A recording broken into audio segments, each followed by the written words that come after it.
got a cool one today. So I got this Red Hulk for like 10 bucks at an action figure event this last weekend. And I've been wanting to get this guy for a very specific purpose. We are gonna turn him into Absolute Bane. Now, I love Bane. I love the original character of Bane. He's one of my favorites. When he's written right, he is an awesome foil for Batman. When he's not written right, then he's just a stupid giant guy. But when he's smart and strong, that's a great combination. I love the Absolute Bane. I mean, at one point he basically turns into a kaiju. It's crazy, it's crazy. But he's gigantic. Like even in his non-Bane form, he's gigantic. So what we're gonna do is we're gonna take this Red Hulk, we're gonna take this head, which is a Hush head. We're gonna take a little bit of Milliput to smooth him out. So he's gonna have this tiny little head on this big body, and that's exactly what Absolute Bane looks like. This is gonna be super fun. I'm gonna put him right next to my Absolute Batman, and we are gonna add to our Absolute Universe set of figures. I am really excited, so let's dive in and make Absolute Bane. This is not something I usually show, but I figured I should do it. Whenever you're painting a figure, you always wanna wash it with hot water and soap. This helps to pull out a lot of the oils and stuff that are in the figures and makes it so that the paint just sticks better and doesn't slide off or chip. So just make sure to do this with all your figures. And like I said, I don't usually show it because it's boring, but be sure to wash them with hot water and soap. Now that he's washed and all that stuff, so Bane, unlike the other regular version of Bane who has like the kind of tank top thing going on, Absolute Bane has like this wrapping over from his pecs down to his belt.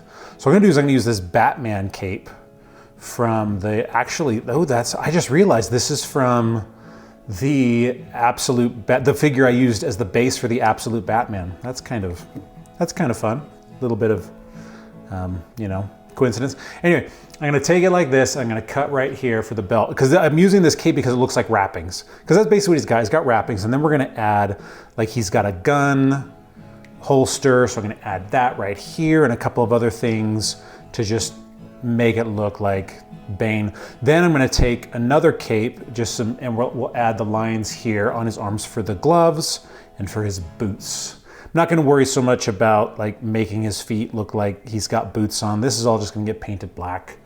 And if he's got toes, who cares? I'll say he's wearing like those ninja shoes. I don't care, honestly. If you care, then make it so it looks like he has boots. I'm not gonna worry about that so much. But this stuff I am, so let's make him look super cool. I have the cape cut. It's gonna look really nice because it really does look like wrappings. It's perfect. Now what I'm gonna do is I'm just gonna put glue up here and none down here because I want him to still have full range of movement, and that's how we're gonna do it. There's enough contact point up there and back here that it should stay on with no problem, and we'll deal with the rest. But like if I have it kind of going like this, it should hold exactly the way that I want to and allow him to have full range of motion, which I want. He is still a toy after all. So it looks weird right now because everything is different colored. But once it's painted, it will look like just the mass of crap that he's got on his chest because he has a lot of stuff. He has different pouches and blocks and weird things. The knife is actually removable. So this will look pretty cool. I found what I'm gonna use for the coils. This is from an old Conduit figure that I have, but I'll never have this on there, so I can hook this to the back and actually loop them around, and then I just need to figure out two for the shoulders, so we can do the head and two arms. This will be perfect.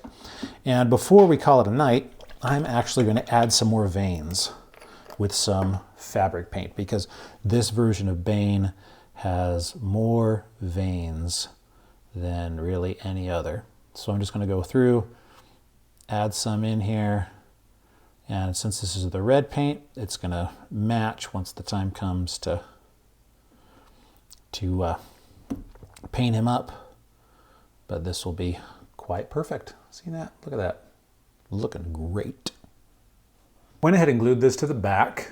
Worked out very perfectly. I was afraid I was gonna have to cut it, and then I realized it's got that unit on there. So I was able to just get it on there. What I'm gonna do now is I'm gonna take these and glue them in place, and then I'm gonna take like this, which is like a knee guard or a shin guard or something from a wrestling figure from years ago. And I'm gonna glue it in place over the top to hold it.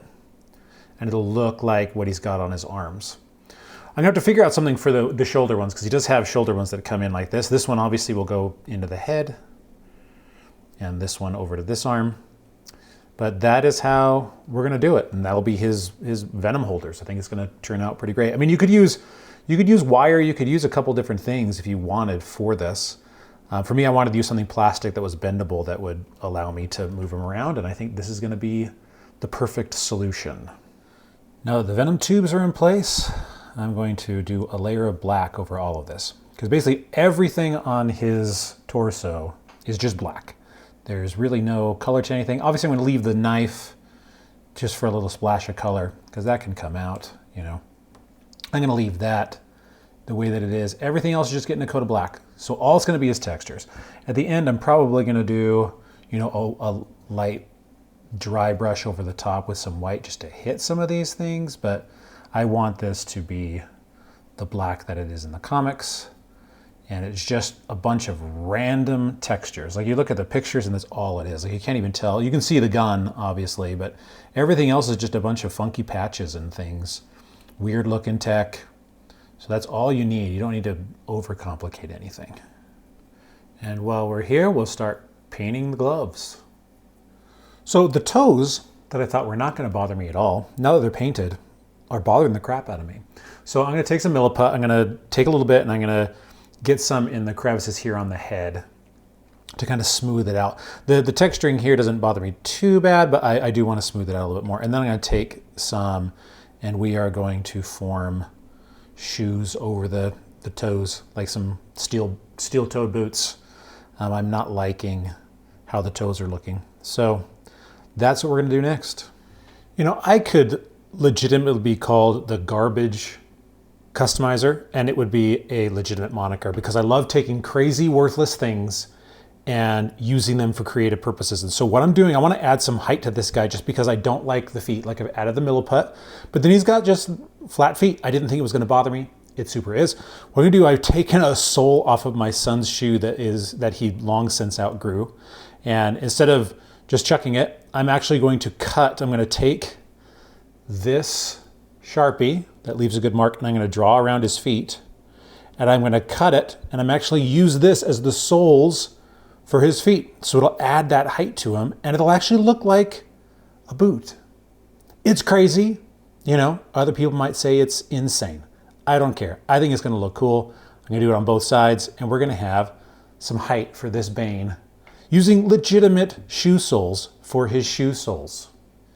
After looking at some pictures of Absolute Bane, I found that instead of coming all the way down, the tubes actually hook into the back of the arm here, and then these ones go into the shoulder. So this is actually perfect. I was able to cut these, and I drilled little holes, because when you're going to glue something in place, you always want to have it have multiple contact points, otherwise it's going to come out.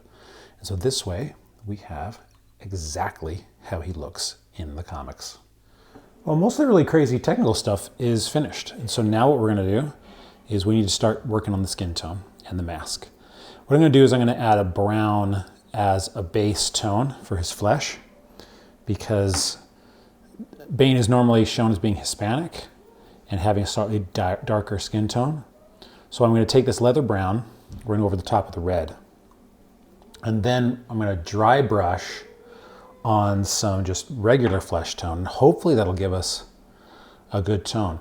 The Bane I did years ago when I first started my big collect and connect Bane, it had very craggy skin, and so it was really easy to make it have a darker skin tone and then do a dry brush over the top. This I think is going to be a little bit more difficult, so we're going to experiment a little bit and see how it looks. But this is a good base over the red. Now, one of the reasons that the Red Hulk is such a great choice for this guy is because skin has a red undertone. As you guys have seen me, generally if I'm doing flesh tone, generally I'll put a red layer first. And I didn't have to do that here. So thin paint is always better. And with this, it's great because I could put the brown on, and it worked out pretty well. So now what I'm doing is I'm just dry brushing on some flesh tone, and some more peach flesh tone. And it's actually going on pretty good. It's going on nice and light. It's hitting some of the areas, lightening up his skin a little bit. but not going on so much that it's changing the color. So it is just lightening up. This is working out much better. I was kind of nervous of how this would actually look, but it is looking pretty good. It's lightening them up enough. And then once I've kind of got it in place, I can decide whether or not to do more. And I'm hitting a little bit too much on this side. Remember, you can always go through just with your finger. Lighten it up a little bit. Got both of my boys here watching, my 15-year-old and my 7-year-old, behind the camera. Say hi, guys. When it comes to the skin, you can make it darker, as light as you want. I actually did a slight layer of some brown wash and then a little bit more skin tone over the top, and it's looking pretty good. I'm happy with it. But I'm obviously not Mr. Perfectionism either. So if you are Mr. Perfectionism, you know, you'll take some more time to do it. Right now I'm going to cover up this red with some gunmetal gray, and then we will move into the mask and add some details. Like I've got some green shade that I'm going to add to the veins that we added and make some cool stuff. So this guy he's getting closer. He's getting pretty close at this point. The mask is going to be our last big hurdle. We're starting on the mask, and we're going to do the eyes first. The reason I'm going to do the eyes first is because even with a toothpick, the eyes are tiny on these characters. And so we need to paint around them because there's going to be some slop that's going to get around. And so I'm going to do them first. See, like you can see it's red. It's like circular. I don't know if you can see it or not on that eye. Anyway, so I know that I'm going to have to paint some white around there in order to get, oh, I don't have the light on. No, when it's hard to see. There we go. That's way better. Anyway, so I'm going to get this on this eye, and then we will paint the white on the mask, and we can fix it. While I'm waiting for those eyes to dry, before I do the mask, I've got some green shade here, and I'm going to go over these conduits, make them green.